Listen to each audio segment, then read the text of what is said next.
Crimes Allegedly Committed by Your Favorite Celebrities, Part 8. And today we are going to be talking about Marilyn Manson.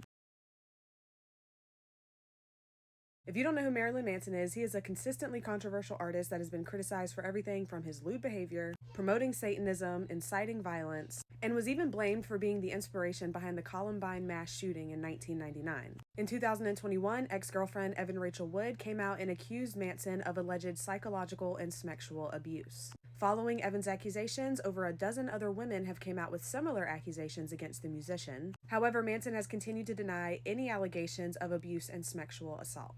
February 1st, 2021, after years of alleging that she had been raped, Evan Rachel Wood announced in a since-deleted Instagram post that Marilyn Manson was the man who had allegedly assaulted her. The post said, "The name of my abuser is Brian Warner, also known to the world as Marilyn Manson." Evan went on to accuse Manson of allegedly grooming her as a teenager, in her words, horrifically abusing her, as well as brainwashing and manipulating her into submission. Their relationship is said to have started in 2007 when Evan was 18 and Manson was 36. They got engaged January of 2010 but called off their relationship only 7 months later. Following the allegations, Manson was let go by his record label, prompting him to then release a statement that said, "My intimate relationships have always been entirely consensual with like-minded partners. Regardless of how and why others are now choosing to misinterpret the past, that is the truth." February 4th, 2021, Phoebe Bridgers shared her support for Evan in a social media post where she went on to tell a story of allegedly having visited Manson's house as a teenager. She went on to say, "I went to Manson's house as a teenager with some friends. I was a big fan, but he referred to one of his rooms in his house as the grape room, and I just thought that it was his awful frat boy sense of humor, and then I stopped being a fan." February 6, 2021, Corey Feldman accused Manson of decades worth of emotional and psychological abuse. Corey claimed that Manson had allegedly been obsessed with him for over 20 years, referencing the fact that Manson had included Corey in multiple passages of his book titled A Long Road Out of Hell. Corey claims to have met Manson at the premiere of Howard Stern's film titled Private Parts in 1997. He went on to say that Manson allegedly grabbed his face and kissed him with his black lipstick. February 6, 2021, Evan came out and made claims that Manson would allegedly call her a Jew in derogatory ways, would draw swastikas over her bedside table when she made him upset, and that she heard him allegedly say the N-word multiple times over the course of their relationship. Evan proceeded to post pictures of Manson's arm tattoos where she compared his skull and crossbones tattoo to a neo-Nazi symbol, and she also drew attention to the M swastika tattooed on his chest, both of which she claimed that he did not have tattooed before they started dating. February 8, 2021, Ellie Roswell put out a tweet that said solidarity to Evan Rachel Woods and everyone calling out Marilyn Manson. "I met Marilyn Manson backstage at a festival a few years ago, and after his comments towards my band started to become more hyperbolic, I became suspicious of his behavior. To look down and see that he was filming up my skirt with." She went on to say that Marilyn Manson's tour manager allegedly told her that he does stuff like that all the time. February 11th, 2021, Esme Bianco accused Marilyn Manson of allegedly giving her cuts and bruises that left her with permanent scars over the course of them living together. The two dated in 2011 after meeting on the set of an unreleased music video. Esme went on to say that Marilyn would allegedly chase her around the house with an axe and would also play her smeck scene from her role on Game of Thrones in front of guests in an attempt to humiliate her. She went on to say, "I basically felt like a prisoner. I came and went at his pleasure. Who I talked to was completely controlled by him, and I called my family hiding in the closet." April 30th, 2021, Esme Bianco filed a lawsuit claiming that Marilyn Manson had allegedly violated human trafficking laws by flying her to California from England under the false promise of starring in music videos and movies that never happened. Esme went on to allege that Marilyn Manson had flown her out to LA to star in a music video titled I Want to Unalive You like they do in the movies. She then went on to make accusations alleging that Marilyn Manson had then deprived her of food and sleep, given her drugs and alcohol, locked her in a bedroom, whipped her, gave her electric shocks, tried to force her to be intimate with another woman, and allegedly threatened to sneak into her room and grape her in the middle of the night. The music video she was flown out to star in was never released, and the lawsuit claims that Manson once again flew her out in 2011 to star in a feature film that was once again never released. During the 2011 visit, Esme claims that Marilyn Manson would not let her leave his house without permission, cut her with a Nazi knife, and then photographed and posted the cuts online without her consent. May 5th, 2021, according to People, model Ashley Morgan Smithline accused Manson of allegedly raping her, cutting her, and locking her in a soundproof glass room that he called the bad girl's room over 100 different times. Ashley went on to say that he allegedly told her, "You can't grape someone that you're in love with."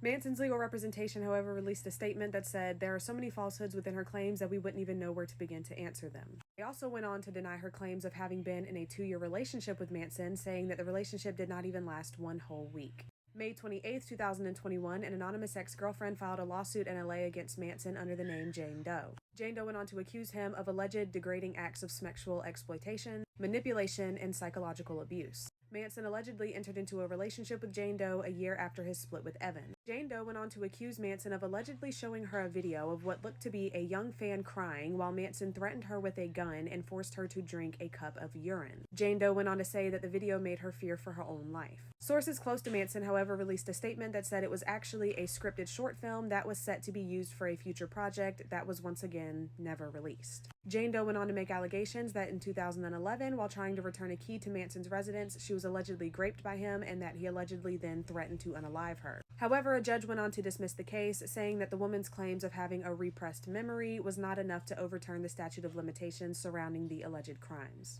August 18, 2021, Manson allegedly approached a photographer, put his face close to the camera, and then spit a big loogie at her, covering both her hands in saliva, before returning a second time, covering one nostril and allegedly blowing snot in her direction. Manson originally pled not guilty in 2021, however, a notice of intent in 2023 said that Manson would plead no contest to one charge, and that prosecutors would fully dismiss the other charge in a fully negotiated plea deal, which meant that Manson would plead no contest to the charge, however, he also did not admit guilt. Manson would be faced with a $1,200 fine, with part of it being suspended, as well as 20 hours of community service to be completed within 6 months. He would also, of course, have to stay out of legal trouble, as well as notify local police of any New Hampshire performances for the following 2 years. November 14, 2021, model Sarah McNeely went on to tell Rolling Stone that she allegedly faced terrifying abuse at the hands of Manson. She went on to claim that within weeks of getting together, Manson allegedly began to abuse her as well as isolate her from family and friends. She went on to say, the physical abuse is almost a relief. The mental shit he puts you through, that he infects your brain with, you just want it to stop.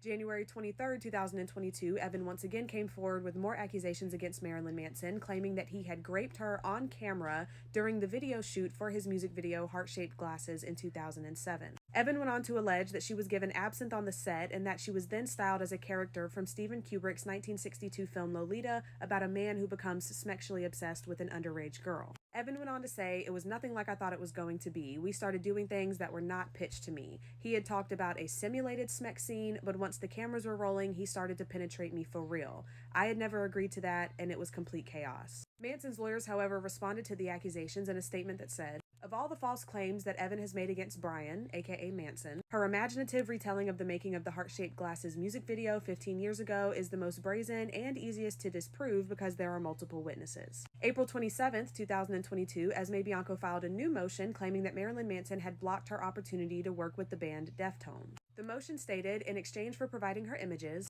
Mrs. Bianco expected economic benefit from significant exposure via the band's worldwide tour, and the opportunity to continue working with the highly sought-after creative director. Esme went on to claim that after finding out about her involvement in the project, Marilyn Manson allegedly contacted the band to confront them about their decision to work with Esme. The motion went on to accuse Manson of using his power and influence in the industry to block her opportunity to work with the band, resulting in reputational damage as well as loss of future economic opportunity. The lawsuit was settled January of this year without details of the settlement being released to the public. January 30th, 2023, an anonymous woman accused Marilyn Manson of allegedly grooming her as well as sexually assaulting her multiple times while she was still a minor in the 90s. Allegedly, Jane Doe and a group of other people were waiting outside of Manson's tour bus when he then invited her as well as another young girl inside. She then went on to allege that he asked their ages, their grades in school, as well as wrote down their phone numbers and home addresses. They also went on to allege that after he was finished, he told the victim to get the F off of his bus and that if she told anybody, he would unalive her and her family. Manson's representation, however, responded to the accusations, releasing a statement that said, Warner, aka Manson, does not know this individual and has no recollection of ever having even met her 28 years ago. He certainly was never intimate with her. She has been shopping her fabricated tale to podcasts and tabloids for the past 2 years. However, the most minimal amount of scrutiny shows the discrepancies in her ever-shifting story,